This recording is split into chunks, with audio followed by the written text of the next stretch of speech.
is the next day of The Explorer. So we're reading chapters 5 and 6 today. If you're wondering what I've got on my face, then my class you will find now in the newsletter that's coming out tomorrow. And for everyone else, I will make it available once my class has had a go at viewing it. Okay, fantastic. So let's get going. The chapter number 5 is called Food, Almost. Although Fred had drunk so much water that the skin on his stomach was stretched tight, he was still painfully hungry. His insides ached and growled noisily. Con giggled. Fred thumped his front with a fist. His body felt at half-mast, weak and flimsily built. He hadn't eaten anything since an apple before he boarded the aeroplane. He wasn't sure how long ago that was. A day and a half? He thought back. The flight had been on Saturday, so today was probably, unless they'd all been unconscious for a long time, probably Sunday. Fred shivered. He shook his head, trying desperately to clear the picture of the burning plane from behind his eyes. I think there are insects that you can eat, he blurted out, more to distract himself than anything else. The comment was greeted with a silence so unenthusiastic that it seemed to have its own particular smell. And we can find fruit, he added. There's got to be some. There are monkeys, and monkeys have to be eating something. Bananas, maybe. There were banana leaves in the den. Or berries? How will we know if the berries are safe? Said Con. I'll test them, said Fred. What if you die? She said. Maybe we could all test them if we find any, said Lila. Not Max. Why not Max? Said Con. If we're going to risk our lives, why shouldn't he? Because he's too young, said Lila, and he has allergies. That's not fair, said Con. She smacked a small rock against the large one, making Max jump. Fred could feel his own temper slipping away. The heat was burning and his stomach felt bitter. Con, he said, come on. You don't know me well enough to tell me to come on. No one voted you leader. Fred bit his tongue, feeling his nostrils flare angrily. I didn't say I was. Lila's face was crumpling. Don't. She swallowed back a noise that might have been the beginning of tears or a scream and tried to change the subject. What were you saying about insects? One of my books said you can eat the insects that eat cocoa pods. What book? Just a book about explorers. It was a book about Percy Fawcett, a man who had come to the Amazon in search of golden cities. It was the kind of a book that left you breathless and eyes stretched. What did your book, Con pronounced the word with distrust, say the insect looked like? Small, said Fred. It said not to eat 2 insects big enough to put up your nostril. Any further detail on that? Asked Con. Even her teeth looked sarcastic. No. Fred wished, not for the first time, that more of his books had pictures. Lila will know, Max said proudly. Lila knows all about animals. She nearly got expelled for trying to keep a squirrel in her desk. He grinned. Mama was so angry. Shh, Max. Lila glared at her brother. Well, insects aren't animals, said Con, so none of this is useful. Do you know? Fred asked Lila. There was a spark of something stirring behind her eyes. I'm not sure, said Lila. But actually, she jumped to her feet. Max, stay here. I'll be right back. What? No! Max put down the leaf he was chewing on and screwed his face into a tight, angry ball. Wait! But Lila had gone, running out of the clearing, her half-burnt plait swinging behind her. The 15 minutes that followed were not peaceful. Max tried to follow Lila, but Lila had disappeared into the undergrowth and couldn't be found. Fred picked Max up to stop him running out through the unmarked, thick-crowded trees. Max bit him on the back of his hand. Con called him a brat. Max bit Con on the shin. Before Con could bite Max back, Lila burst out of the trees. Her eyes were raw with relief. Thank goodness, I thought I was lost. I missed a turn somewhere, she said, her breath jagged-edged and her forehead swimming with sweat. She had made her jersey into a kind of sack, which she held with both arms. "Did you find food?" asked Con. "Yes," she said. Then her honesty got the better of her and she added, "Almost." She opened her improvised sack and poured out dozens of pods onto the grass. "They don't all have larvae holes in them," she said, "but I thought we could eat the cocoa beans too." She began breaking them open with her nails. Fred picked up one of the pods. There were 2 holes in the top. "There's something in here." He tried to shake the something out, but it didn't come. He poked the stick into a hole and shook it again, and a fat little grub, 2 centimetres long, tipped out on his palm. "That's it," said Lila. "That's the grub. You can eat it." "Oh, good," lied Fred. The grub lay on his hand. It didn't move, but it seemed to be pulsating slightly. He sniffed it. "Go on, it was your idea," said Con. "Oh." Fred pinched his nose, braced himself and bit the grub in half. It was soft, but its insides were sandy, and the crunch of it against his teeth made him shudder. He swallowed with difficulty. "It tastes a tiny bit like chocolate," he said. "Really?" said Con. Her whole face, even her ears, were sceptical. It's difficult to make ears register emotion, but Con managed it. "Mostly like dirt," Fred admitted. "Peanuts and dirt." Soon the grubs lay in a pinkish, writhing pyramid. Fred tried to feel grateful that they had any food at all. He failed badly. Lila picked up the 3 plumpest and offered them, palm up, to Max. "No, that's not food. Max only eats actual food. Mama says don't eat insects." Lila sighed. "He talks about himself as if he was another person when he's nervous." "Max isn't nervous," said Max. "Max is just being good." He rubbed at a cut on his knee and began to hiccup. "I want to go home," he said. "I know you do," said Lila. She pulled him closer. "But this is all we have. I don't know what else to do." He pushed her away. "Mama would know." His nail caught the cut on Lila's cheek. "But Mama's not here." She blinked hard and wiped her nose on her wrist.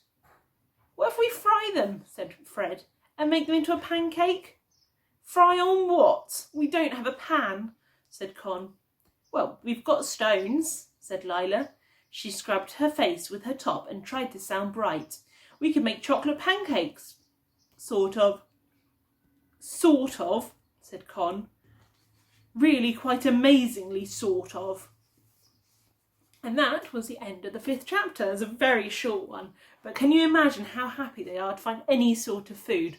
Well, I don't think I'll be happy eating bugs, so we'll see about that. Okay, we're going to go on to the next one, and the next one is called Fire.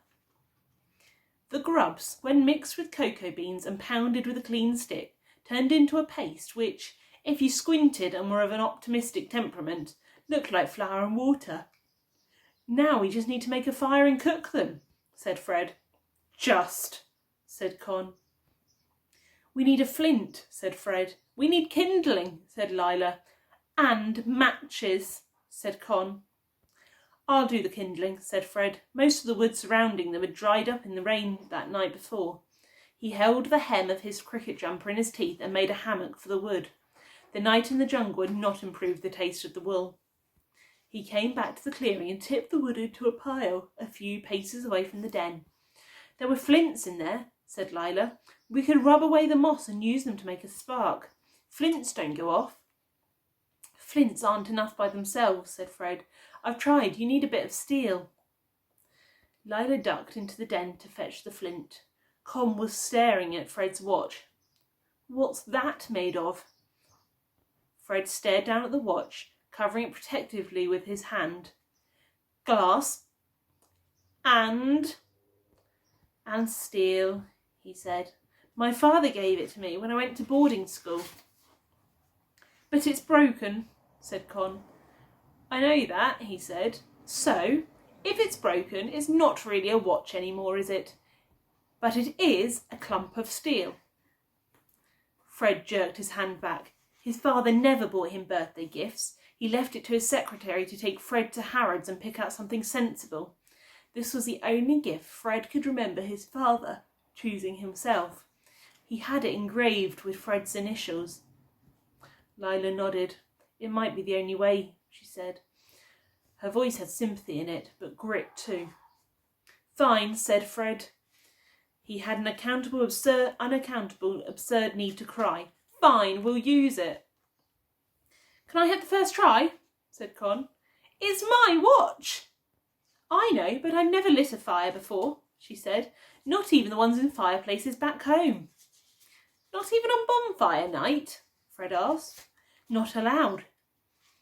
There was longing and hunger in her eyes. She looked away from him, turning the flint over and over in her hand as if it was a jewel.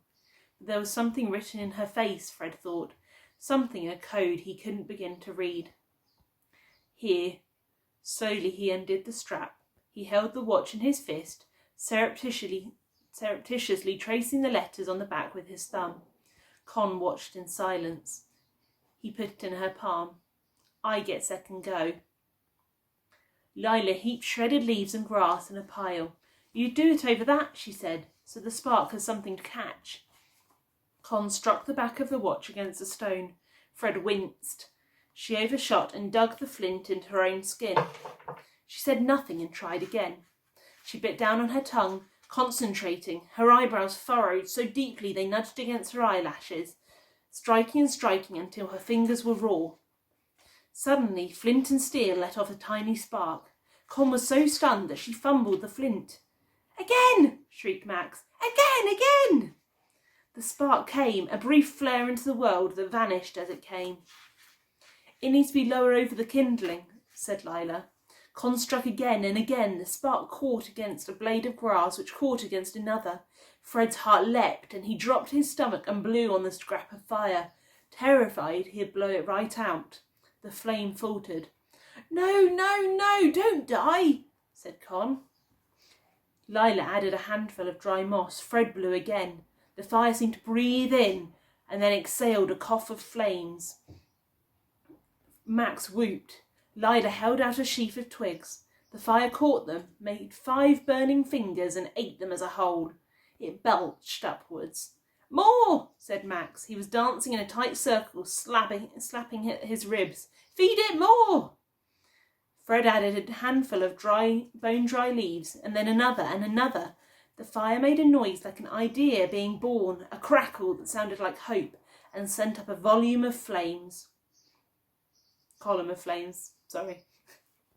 They all rocked back on their ankles, grinning at each other. We could sleep in shifts, said Con, to make sure it doesn't go out. She looked at the fire with proprietorial pride. We made that by ourselves. Fred put the watch quietly back in his pocket. It was scratched now and deeply dented, but inside his pocket he clutched it so tightly it dug a circular bruise onto his palm. It's the most beautiful fire I've ever seen, said Lila. Yes, said Con, by far. Max bit lightly into Lila's arm. Can we eat now? I'm so hungry I might die.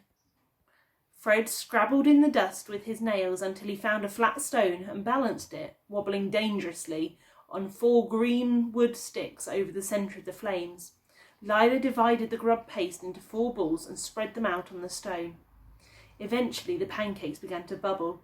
Lila poked them. They're getting harder, she said. And they smell like a shoe, said Con. That probably means they're done. One of the trees near the den had vast fleshy leaves as big as serving dishes. Fred pulled 4 of them down and dropped a grub pancake onto each one. They were hot to touch and gooey. They're probably best while they're hot so you can't taste them, said Fred. He bit off half the pancake, trying not to chew much. It tasted disconcertingly animal. It was, he thought, like eating porridge mixed with fingernail grime. But then it was better, wildly, infinitely better than nothing. Con nibbled a corn of hers. She grimaced but didn't spit it out. To be honest, it's not that much worse than school dinners, she said, and she smiled half a smile. Max kept his food scrunched in his fist, guarding it from the others. I don't like sharing, he said. His pancake oozed out from between his fingers. The clearing was growing darker every minute. Con stood. I'm going to use the... She hesitated and coloured. "The lavatory, so don't come over there or look round or I'll punch you." She paused. "Please." "We could decide on a place," said Fred, "quite far off, and then we could mark a path and nobody would get lost." They got up, all four of them, standing close together in the gathering dark, and began to look for a suitably large tree, far enough from their fire, but not far enough away to risk getting lost. "This one's big," said Fred.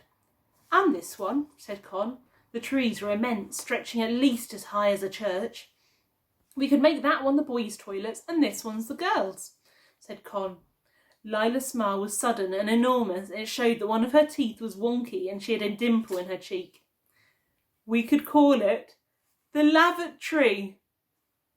It wasn't terribly funny, but when Fred started laughing he couldn't stop. Con choked and had to bite her fist. Max's laughter sent a ribbon of snot flying out across the glade. They laughed loudly enough to scare the birds and to make the distant monkeys roar angrily from their night perches in the trees. And that is the end of another 2 chapters. So, answer the questions that are going to come up on the screen in a second. You know the drill by now, and we will get back to it tomorrow. Bye for now.